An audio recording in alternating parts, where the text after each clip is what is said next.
Hello and good morning all of you. स्वागत आहे तुमचं मेगाबीट एज्युकेशनच्या युट्यूब चॅनलवर. तर चला करूया आजच्या सेशनला स्टार्ट.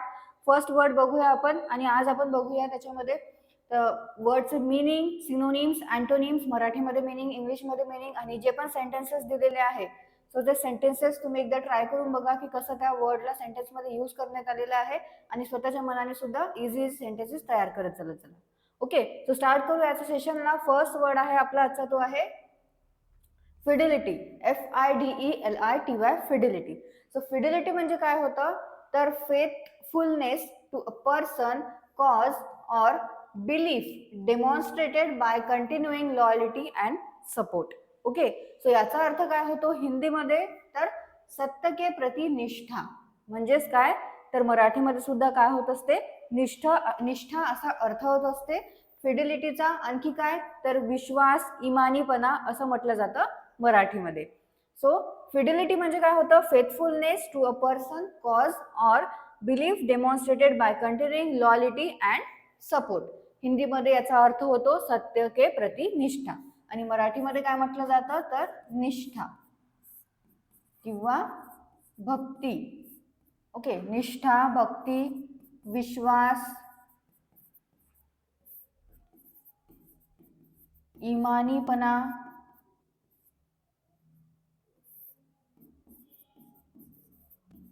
अचूकपणा आणि एकनिष्ठा. सो फिडिलिटी म्हणजे काय होतं तर सत्य के प्रति निष्ठा. मराठीमध्ये म्हटलं जातं निष्ठा, भक्ती, विश्वास, इमानीपणा, अचूकपणा आणि एकनिष्ठा. सिनोनिम्स आहेत फिडिलिटीचे लॉयल्टी, एलिजियन्स आणि ओबिडियन्स. आणि अँटोनिम्स आहेत डिसलॉयल्टी, फेथलेसनेस आणि फॉल्सनेस. परत एकदा बघूया आपण काय होतं. फिडिलिटी म्हणजे faithfulness to a person, cause or belief demonstrated by continuing loyalty and support. So याचा अर्थ होतो मराठीमध्ये फिडिलिटीचा निष्ठा, भक्ती, विश्वास, इमानीपणा, अचूकपणा आणि एकनिष्ठा.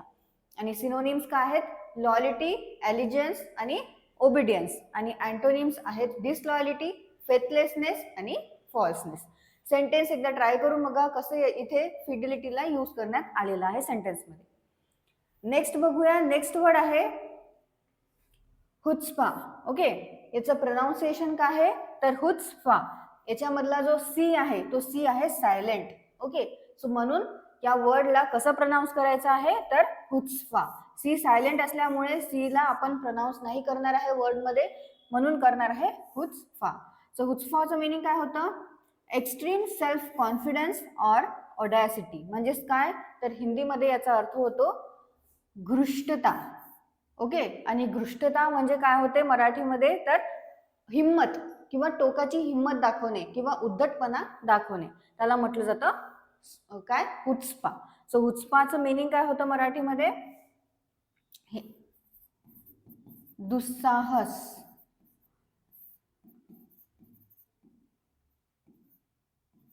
उद्धटपणा, आणखी काय तर टोकाची हिम्मत किंवा निर्लज्जपणा. सो हुत्स्फाचं मीनिंग काय आहे एक्स्ट्रीम सेल्फ कॉन्फिडन्स और ऑडॅसिटी. म्हणजेच हिंदीमध्ये त्याचा अर्थ होतो घृष्टता, मराठीमध्ये मीनिंग होतं दुस्साहस, उद्धटपणा, टोकाची हिम्मत किंवा निर्लज्जपणा. सो हुत्स्फाचे सिनोनिम्स बघूया आपण काय आहे ऑडॅसिटी, चिक आणि गट्स. आणि अँटोनिम्स आहेत बॅशफुलनेस, डिफिडन्स आणि हेजिटेन्सी. परत एकदा काय बघूया आपण सिनोनिम्स आणि अँटोनिम्स बघूया हुत्स्फाचे. सो हुत्स्फा म्हणजे काय होतं ते होतं घृष्टता आणि दुस्साहस, उद्धटपणा, टोकाची हिंमत आणि निर्लज्जपणा. सिनोनिम्स आहेत ऑडॅसिटी, चिक आणि गट्स. आणि अँटोनिम्स आहेत बॅशफुलनेस, डिफिडन्स आणि हेजिटेन्सी.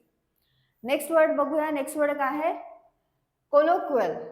काय आहे प्रोनाउन्सिएशन कोलोक्युअल, COLLOQUIAL, कोलोक्युअल. कोलोक्युअलचं मीनिंग होतं of language used in ordinary or familiar conversation, not formal or literally.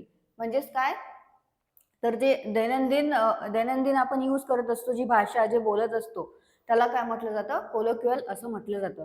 जे की काय आहे, नॉट फॉर्मल, फॉर्मल नाही आणि लिटररी नाही, त्याला म्हटलं जातं कोलोक्वियल. सो हिंदीमध्ये कोलोक्वियल म्हणजे काय होतं, बोल चाल का, आणि मराठीमध्ये काय होतं तर बोल चालची भाषा.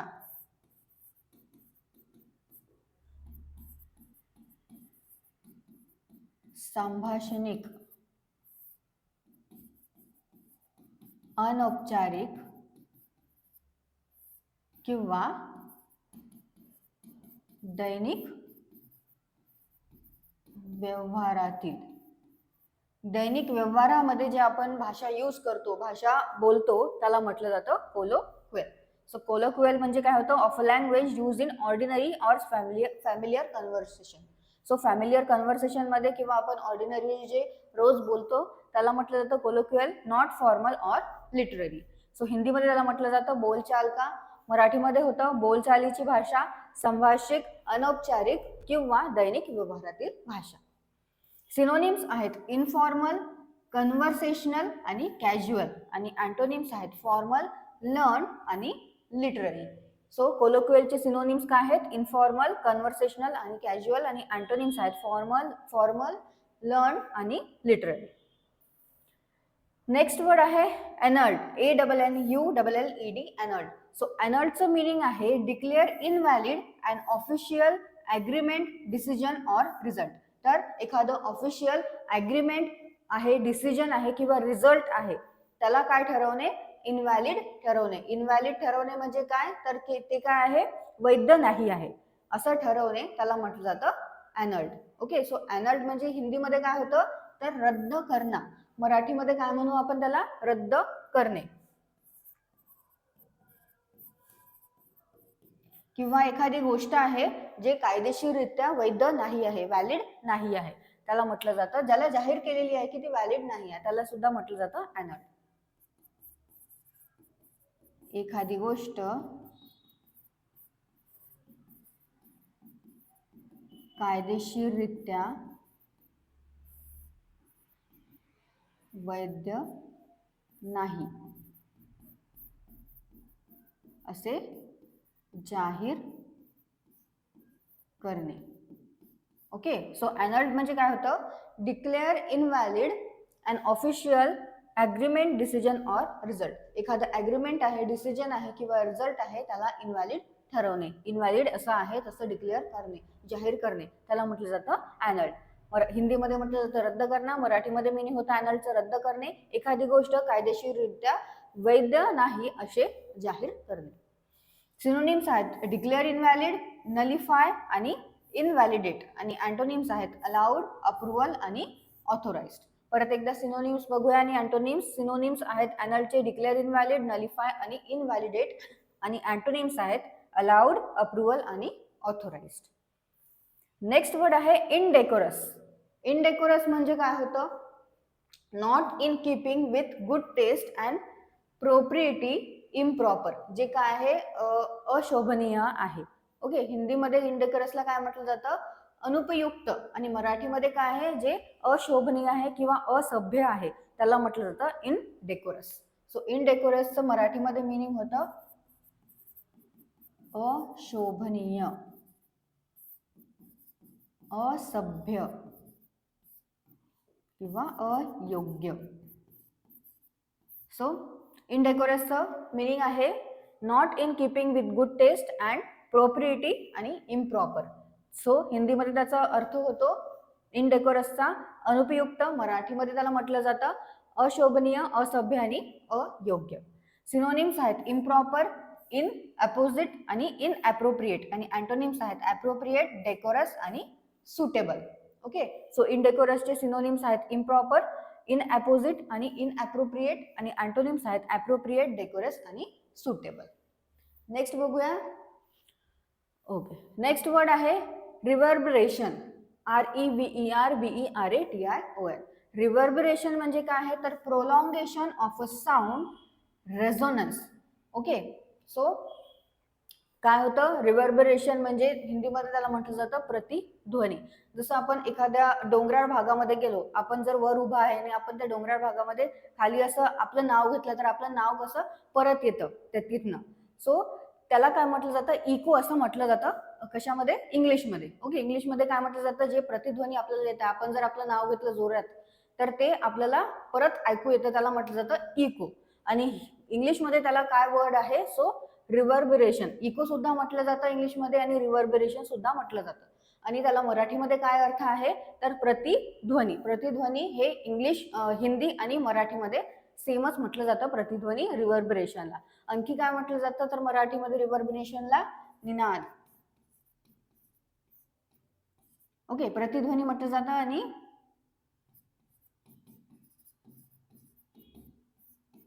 घुमट. ओके, सो रिव्हर्बरेशन म्हणजे काय होतं, प्रोलॉंगेशन ऑफ अ साऊंड आणि रेझोनन्स. त्याचं हिंदीमध्ये मिनिंग आहे प्रतिध्वनी, मराठीमध्ये सुद्धा प्रतिध्वनी असं म्हटलं जातं आणि घुमट असं म्हटलं जातं आणि निनाद. ओके, सो सिनोनिम्स आहे त्याचे रेझोनन्स, इको आणि इकोइंग. ओके, जसं तुम्हाला माहितीच आहे इको म्हणजे काय होतं, तर आपण एखाद्या अशा भागात गेलो जिथे आपण आपलं नाव घेतलं तर आपलं नाव आपल्याला परत ऐकू येतं तिकडनं. सो त्याला इको असं म्हटलं जातं आणि त्यालाच काय वर्ड आहे, रिव्हर्बरेशन असं नाव, असं वर्ड त्याचा अर्थ होतो. इंग्लिशमध्ये सुद्धा इकोला दुसरा वर्ड आहे, तो आहे रिव्हर्बरेशन, रेझोनन्स आणि इकोइंग. आणि त्याला मराठीमध्ये म्हटलं जातं निनाद, प्रतिध्वनी आणि घुमट. आणि हिंदीमध्ये सुद्धा त्याला प्रतिध्वनी असं म्हटलं जातं. नेक्स्ट बघूया, नेक्स्ट वर्ड आहे ओके. सो याला आपण प्रोनाऊन्स कसं करायचं ते बघूया. सो याला असं म्हटलं जातं इडिल.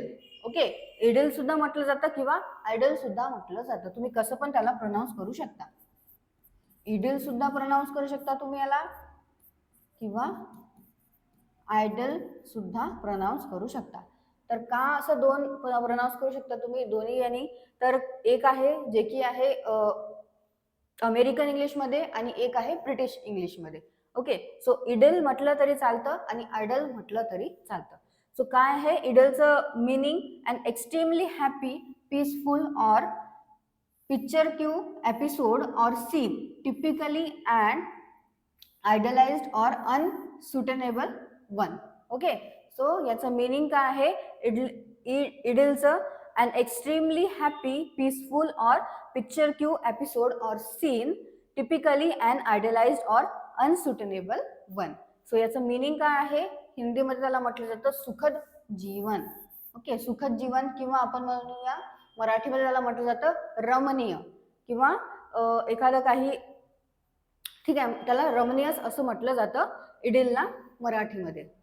सो मराठीमध्ये याचं मीनिंग होतं रमणीय किंवा रम्य निसर्ग दृश्य. एखाद्या ठिकाणी आपण गेला, तिथलं दृश्य खूप छान असलं, आपल्याला तिथे खूप गमत आहे, रमत आहे, सो त्याला काय म्हटलं जातं, इडिल असं म्हटलं जातं. ओके, ते दृश्य जे आहे खूप रमणीय आहे किंवा आपलं जीवन जे आहे ते खूप सुखद आहे, त्याला म्हटलं जातं इडिल. सो इडिलचं मिनिंग आहे extremely happy, peaceful or picture episode or scene, typically and idealized or unsuitable one. हिंदीमध्ये त्याला म्हटलं जातं सुखद जीवन, मराठीमध्ये मिनिंग आहे इडिलचं रमणीय आणि रम्य निसर्ग दृश्य. सिनोनिम्स आहेत wonderful time, moment of bliss आणि हेवन. ओके, सो हेवन तर आपण पाहिलेलं नाही, आपण सगळे म्हणतात की हेवन खूप छान आहे, सो म्हणून त्याचं मिनिंग काय ठेवलेलं आहे इडिलचं, त्याचे सिनोनिम ठेवलेलं आहे हेवन असं. आणि वंडरफुल टाइम म्हणजे तिथला जो आपला एक वेळ आहे, तो वेळ खूप आपला चांगला गेलेला आहे, ते मोमेंट आपले खूप छान गेलेले आहे, त्याला सुद्धा म्हटलं जातं इडिल. नेक्स्ट वर्ड आहे इव्होकेटिव्ह. इव्होकेटिव्हचं मिनिंग आहे bringing strong images, memories or feeling to mind. So याचं काय होतं हिंदीमध्ये अर्थ, विचारोत्तेजक. काय आहे इव्होकेटिव्हचं हिंदीमध्ये मिनिंग विचारोत्तेजक, आणि यालाच मराठीमध्ये काय म्हटलं जातं तर जागृत करणारा. सो इव्होकेटिव्हचं मिनिंग आहे bringing strong images, memories or feeling to mind. आपल्या माइंडमध्ये खूप छान काय स्ट्रॉंग इमेजेस किंवा मेमरीज क्रिएट होत आहेत छान किंवा जागृत होत आहेत, त्याला म्हटलं जातं इव्होकेटिव्ह. सो त्याला हिंदीमध्ये अर्थ आहे विचारोत्तेजक आणि मराठीमध्ये त्याला म्हटलं जातं जागृत करणारा.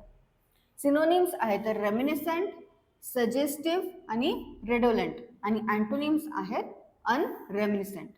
सो सिनोनिम्स काय आहेत इव्होकेटिव्हचे? रेमिनिसंट, सजेस्टिव्ह आणि रेडोलंट, आणि अँटोनिम्स आहेत अनरेमिनिसंट. नेक्स्ट वर्ड आहे अप्रेंटिस. अप्रेंटिसचं मीनिंग होतं a person who is learning a trade from a skilled employer having agreed to work for a fixed period at low wages. So apprentice म्हणजे काय होतं तर एक पर्सन आहे जो काय करत आहे, ज्याचं एक स्किल्ड एम्प्लॉयर आहे, एखादा पर्सन आहे एखाद्या कंपनीमध्ये, तो नवीन नवीन लागलेला आहे, तो स्किल्ड एम्प्लॉयर म्हणजे जो आधीपासून खूप काम करत आहे, त्या स्किल्ड एम्प्लॉयरच्या हाताखाली काम करत आहे, आणि ते पण काय काही फिक्स्ड पिरियड करता, काही वेळा करता, काही एखाद वर्षाकरता किंवा 6 महिन्याकरता लो वेजेसवर, म्हणजे कमी, त्याचा पगार जो आहे तो स्टायपेंड जो आहे तो कमी आहे. सो त्याला काय म्हटलं जातं अप्रेंटिस असं म्हटलं जातं. म्हणजेच तो काय आहे नवशिक्या आहे, किंवा आता कामावर लागलेला आहे, किंवा काम शिकणारा आहे, आता तो काम शिकत आहे तिथे, त्याला म्हटलं जातं अप्रेंटिस, किंवा तो प्रशिक्षणार्थी आहे. सो काय आहे याचा अर्थ अप्रेंटिस म्हणजे एखादा व्यक्ती जो स्किल्ड एम्प्लॉयरच्या हाताखाली काम करत आहे, किंवा लर्न करत आहे, शिकत आहे तिथे, आणि तो ॲग्री झालेला आहे तिथे काम करण्याकरता, काही वेळेकरता, 6 महिने किंवा 1 वर्षाकरता कमी वेजेसवर, कमी त्याचा जो पगार राहील तो कमी राहील याकरता ॲग्री झालेला आहे. सो त्याला म्हटलं जातं अप्रेंटाइज. सो हिंदीमध्ये त्याला म्हटलं जातं शिक्षू, मराठीमध्ये काय होतं प्रशिक्षणार्थी,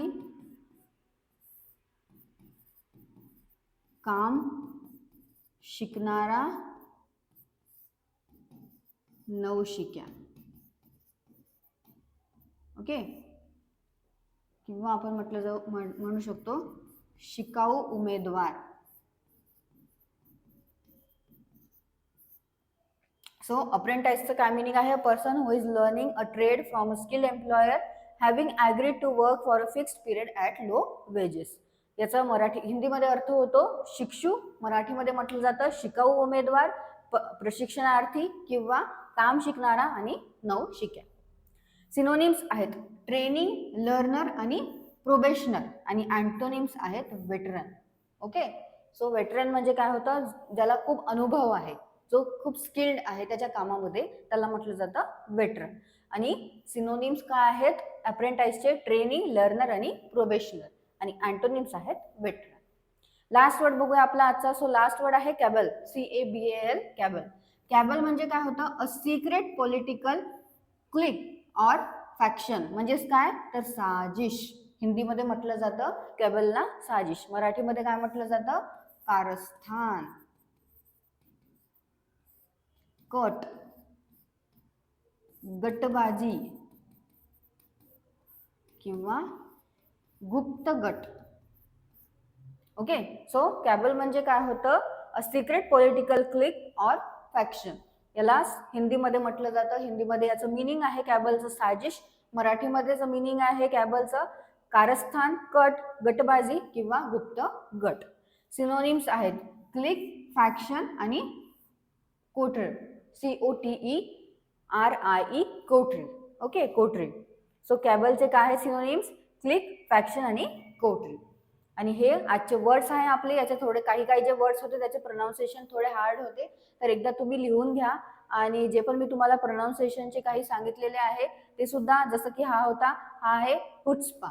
ओके, याचं प्रोनाऊन्सिएशन काय आहे परत एकदा सांगून येते. हुच्पा याचं प्रोनाऊन्सिएशन आहे, C याच्यातला सायलेंट आहे. तर हे वर्ड्स तुम्ही परत एकदा वाचून घ्या, लिहून घ्या, आणि तुम्हाला डिस्क्रिप्शनमध्ये मी याची PDF प्रोव्हाइड करून देईल, ते सुद्धा तुम्ही डाउनलोड करून त्याच्यावर लिहा, किंवा स्वतःची एक बुक बनवली असेल तुम्ही, आधीपासूनचे जे वर्ड्स लिहिलेले आहे त्याच्यामध्येच लिहत चला, आणि जे आधीचे वर्ड झालेले ते सुद्धा रिवाइज करत चालत जा. नाहीतर मग काय होईल की आधी जे हार्ड वर्ड्स गेलेले आहे त्याच्या हार्ड वर्ड्सचे तुम्हाला प्रोनाऊन्सिएशन येणार नाही, आणि मग ते वाचायला हार्ड जातं थोडं. सो डेली वाचत चला, म्हणजे डेली तुमच्या डोळ्याखालून जात जाईल आणि तुम्हाला लक्षात येत राहील. तुम्हाला सेशन आवडलं असेल, सेशनला लाईक करा, चॅनलला सबस्क्राईब करा, तुमच्या फ्रेंड्सला शेअर करा. All the best all of friend. Thank you.